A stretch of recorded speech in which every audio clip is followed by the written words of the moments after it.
Hello student, I hope आप सभी लोग अच्छे होंगे। Welcome back our YouTube channel Ashish Tiwari. My name is Muskan and आज की इस वीडियो में हम बात करेंगे हमारा जो सब्जेक्ट है डिसिप्लिन का, primary education in India, semester 6 का सब्जेक्ट है ये। ठीक है, तो आज हम इस वीडियो में बात करेंगे इसके थर्ड चैप्टर पे, यूनिट फर्स्ट का थर्ड चैप्टर। हमने अपनी लास्ट वीडियो में इसकी फर्स्ट से सेकंड चैप्टर दोनों को कवर किया था। जिसने वीडियो नहीं देखी जाकर वीडियो देख लीजिएगा, पूरी वीडियोस देखोगे तभी आपको समझ में आएगा कि एग्जैक्टली आपके वीडियोस के अंदर क्या बताया गया। ओके, तो हम इससे पहले देख लेते हैं कि अगर कोई इस चैनल पे फर्स्ट टाइम विजिट कर रहा है तो चैनल को सब्सक्राइब कर लीजिए। इससे आने वाली वीडियोज़ की जो अपडेट है वो आपको टाइम टू टाइम मिल सके। और डेली अपडेट्स के लिए आप हमारा व्हाट्सएप चैनल ज्वाइन कर सकते हैं, जिसकी लिंक आपको डिस्क्रिप्शन बॉक्स में दी गई है। और अपनी क्वेरीज़ के लिए आप इंस्टाग्राम पेज पे फॉलो करके पूछ सकते हैं। आपकी कोई भी क्वेरीज हो तो वहाँ पे सॉल्व की जाएगी। इंटरनल से रिलेटेड और आपके कोर्स से रिलेटेड, अदर आपकी कोई भी क्वेरीज होती हैं आगे के लिए कि आपको आपके एग्ज़ाम से रिलेटेड, आपके इंटरनल असेसमेंट से रिलेटेड कोई प्रॉब्लम आ रही है तो वो वहाँ पर आकर आप पूछ सकते हैं। आपको आपकी जो प्रॉब्लम है उसको सॉल्व किया जाएगा। उसके लिए वीडियो भी बनाई गई है तो वो भी देख लीजिएगा। ठीक है, आगे देखते हैं कि हमारा जो चैप्टर नंबर थर्ड है उसको देख लेते हैं। चैप्टर नंबर थर्ड है नीति निर्माण एवं कार्य, जो क्रियान्वयन केंद्र है उसमें राज्य और जो केंद्र सरकार है ना, उनकी क्या भूमिका रही है। तो भारत में शिक्षा नीति के जो ऐतिहासिक विकास है उसको देखेंगे। फर्स्ट ऑफ ऑल हम देखेंगे जो भारत में शिक्षा नीति है उसके ऐतिहासिक विकास को समझेंगे। नीति निर्माण में केंद्र सरकार, राज्य सरकार की क्या भूमिका रही है। शिक्षा नीति के जो काम करने की जो उनके अंदर चुनौतियां आई और किन किन संस्थानों को उनको सामना करना पड़ा। तो इस चैप्टर के अंदर हम 3 पॉइंट्स को कवर करेंगे। प्रस्तावना, तो भारत में जो शिक्षा नीति है ना उसका विकास समय के साथ साथ, शिक्षा नीति का जो विकास है वो समय के साथ साथ चेंज हो रहा था, चाहे वो सामाजिक, आर्थिक, राजनीतिक परिवर्तनों के अनुसार वो चेंज हो रहा था।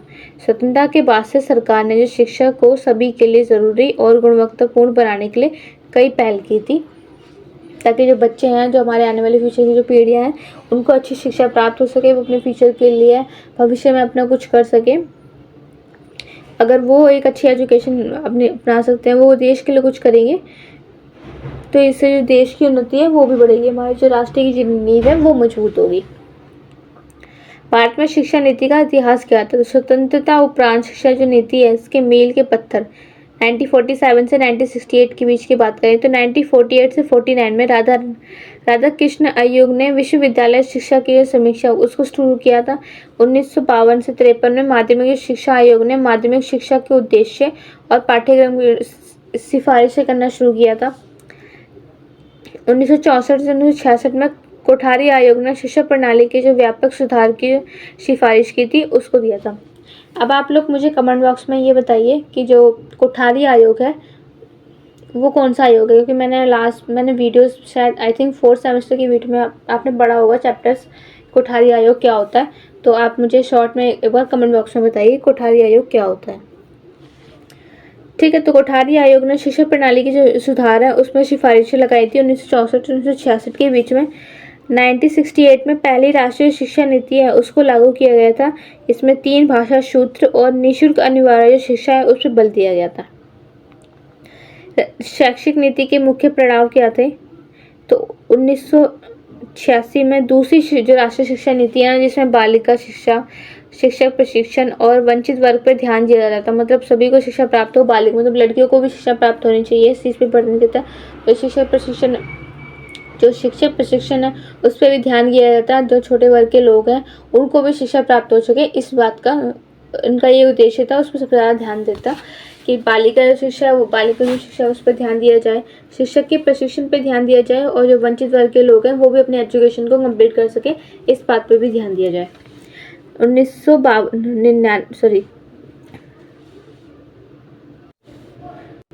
1992 में क्या होता कि 1986 की जो नीति है उसका संशोधन किया गया था। इसके अंदर 2020 में नई जो राष्ट्रीय शिक्षा नीति है उसमें 5+3+4 ये संरचना है ना, ये मातृभाषा में शिक्षा और डिजिटल जो शिक्षा है इस पर ज़्यादा जोर दिया था। इसमें शिक्षा तो आई थी मातृभाषा में, या शिक्षा अंग्रेजी भाषा के 3 इंपॉर्टेंट है। डिजिटल शिक्षा है ना उस पर भी ज़्यादा जोर दिया गया था ताकि सभी बच्चों को ये जो राष्ट्रीय शिक्षा नीति है इसमें ये अपनी न्यू जो एजुकेशन पॉलिसी आई है उसके सारे जो बेनिफिट हैं वो उनको मिल जाए। तो नीति निर्माण में केंद्र सरकार की क्या भूमिका है वो देखते हैं। जो शिक्षा मंत्रालय है ना, राष्ट्रीय शिक्षा नीति का जो निर्माण है वो ये तो यहीं से होता है। जो राष्ट्रीय शिक्षा नीति का निर्माण हुआ था उनके कार्य करने के तरीके, जो शिक्षा जो की गुणवत्ता है उसके अंदर सुधार आए थे, समावेशिता को बढ़ावा देना था। समावेशिता मतलब जो समावेशिता है ना उसका यही मतलब था कि जैसे किसी भी समुदाय, किसी भी लोगों के साथ जाति के नाम पर, धर्म के नाम पर उनके साथ भेदभाव नहीं किया जाए, सबको समान अधिकार दिया जाए। तो शिक्षा की जो गुणवत्ता है उसके अंदर तो सुधार तो आया था, साथ में जो समावेशिता है उसको भी बढ़ावा दिया गया था। सभी को एजुकेशन के जो बेनिफिट्स हैं वो मिल सके, किसी के साथ जाति के, लिंग के आधार पे, धर्म के आधार पे कोई भी भेदभाव ना किया जा सके शिक्षा के नाम पर। राष्ट्रीय शैक्षिक अनुसंधान और प्रशिक्षण जो परिषद है NCERT के बारे में, तो पाठ्य और पाठ्य पुस्तकों का विकास हुआ था इसके अंदर। शिक्षा जो प्रशिक्षण है और शैक्षिक अनुसंधान है उसको भी बढ़ावा मिला था। अखिल भारतीय तकनीकी शिक्षा परिषद में AICTI में क्या होता है कि तकनीकी शिक्षा संस्थान है उसकी मान्यता और उसको मान्यता दी गई थी और वे निगरानी में थे। तकनीकी जो शिक्षा है उसकी गुणवत्ता को सुनिश्चित किया गया था इसके अंदर। सामाजिक न्याय और आधारिता मंत्रालय की क्या भूमिका थी? तो सामाजिक न्याय और अधिकारिता मंत्रालय MSAGA का उद्देश्य था कि वंचित वर्ग के लिए जो हो गए ना शिक्षा में समान अवसर उनको प्रदान होना चाहिए। शैक्षिक जो योजनाएं और जो छात्रवृत्तियों का संचालन है वो अच्छे रूप से होना चाहिए।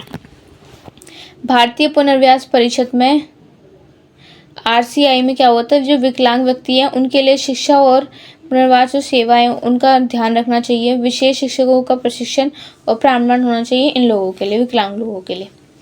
नीति अनुकूलन और कार्यान्वयन में राज्य सरकार की क्या भूमिका रही थी? राज्य शैक्षिक अनुसंधान है और प्रशिक्षण जो परिषद है SCERT, राज्य स्तर पर ये पाठ्यक्रम और शिक्षा जो सामग्री है उसके अंदर विकास हुआ। शिक्षक प्रशिक्षण कार्यक्रम का इन्होंने शुरू किया। शिक्षा के जो राज्य विभाग है उसमें तो राज्य में शिक्षा जो नीति है उसका कार्यान्वयन जो कार्य करने का टाइम है वो शुरू हो गया था। शैक्षिक संस्थान है उसके ऊपर उनकी जो निगरानी रखी गई थी और साथ में उनके प्रबंधन भी देखे गए थे। जिला स्तरीय भूमिकाएं, तो जमीनी स्तर पर क्रियान्वयन में DIST में और BRC में CRC की क्या भूमिका रही थी? तो जिला अध्यक्ष DIT में क्या हुआ था? जिला अध्यक्ष एवं प्रशिक्षण संस्थान में प्राथमिक और जो उच्च प्राथमिक शिक्षा है ना उसका ध्यान उसको देखा गया था, चेक किया था। शैक्षिक अनुसंधान और नवाचार को भी बढ़ावा मिला था इसके अंदर।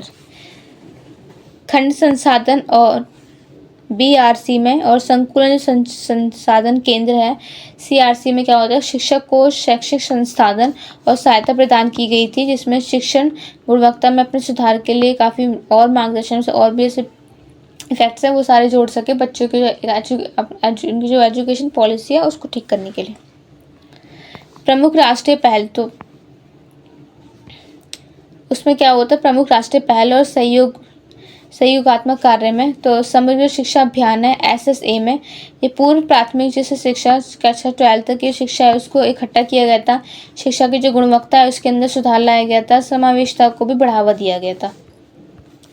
मध्य जो भोजन योजना है इसमें MDMC में क्या होता है, विद्यालय में जो छात्रों को जो पौष्टिक भोजन है वो प्रदान किया गया था। स्कूलों में नामकरण किया था और उपस्थिति मतलब कोशिश ये की गई थी कि जितने भी जो बच्चे हैं सारे सभी को एजुकेशन उपलब्ध, चाहे वो अमीर हो गरीब हो कोई भी हो, सभी का नाम जो स्कूलों में लिखवाया गया था और उनकी जो उपस्थिति है उसको बढ़ावा भी दिया गया था।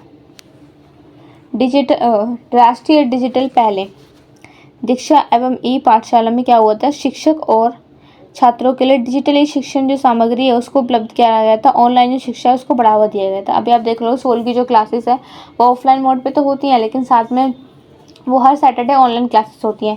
तो ये हमारी डिजिटल शिक्षा ही है, इसको बढ़ावा दिया गया था। बच्चे ऑफलाइन के साथ साथ ऑनलाइन क्लासेस भी अटेंड करते थे। ठीक है। प्रभावी नीति जो पर्यावरण की चुनौतियाँ हैं उसके समाधान कार्य सुझाव क्या थे? तो नीति क्रियान्वयन की क्या चुनौतियाँ आई थी इसके अंदर, जो वित्तीय संसाधनों है ना उसकी कमी आने लगी थी। शिक्षकों की कमी से और प्रशिक्षण में भी असमानता आ रही थी। शिक्षा नहीं होगी तो बच्चों को कौन पढ़ाएगा। भूगोलिक और सामाजिक जो असमानताएं वो देखने को मिल रही थी। तो ये काफ़ी सारी जो चुनौतियां ये देखने को मिल रही थी। सुधार हेतु क्या अनुशासन थे, क्या हमें सुधार करने चाहिए, क्या कार्य करने से हमें इसके अंदर सुधार हो सकता है। तो शिक्षक के लिए ना बजट में वृद्धि होनी चाहिए, बजट हमारा इंक्रीज होना चाहिए। शिक्षकों के लिए नियमित प्रशिक्षण कार्यक्रम शुरू करने चाहिए।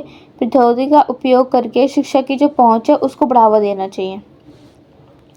सारांश, तो भारत में जो शिक्षा नीति है ना उसका विकास विभिन्न चरणों से होकर ही गुजरा है, जिसमें केंद्र और राज्य सरकार की बहुत महत्वपूर्ण भूमिका रही है। नीतियों के प्रभावी क्रियान्वयन के लिए सभी स्तरों पर समान और सहयोग आवश्यक जरूरी होता है। समग्र शिक्षा अभियान में डिजिटल पहले शिक्षा की जो गुणवत्ता है उसके पहुंच में सुधार के लिए काफ़ी कदम भी उठाए गए थे। ठीक है, हमारा ये चैप्टर कंप्लीट होता है। इसकी PDF आपको हमारे टेलीग्राम चैनल में मिल जाएगी। अगर किसी का कोई डाउट है तो वो आप कमेंट बॉक्स में पूछ सकते हैं। जिसने टेलीग्राम चैनल ज्वाइन नहीं किया है वो जाकर ज्वाइन कर लीजिए। आपको जो PDF है वो वहीं पर अपलोडेड मिलेगी। जिसने ज्वाइन नहीं किया है जाकर ज्वाइन कर लीजिए। अब मिलते हैं हम हमारी नेक्स्ट वीडियो में। Thank you for watching.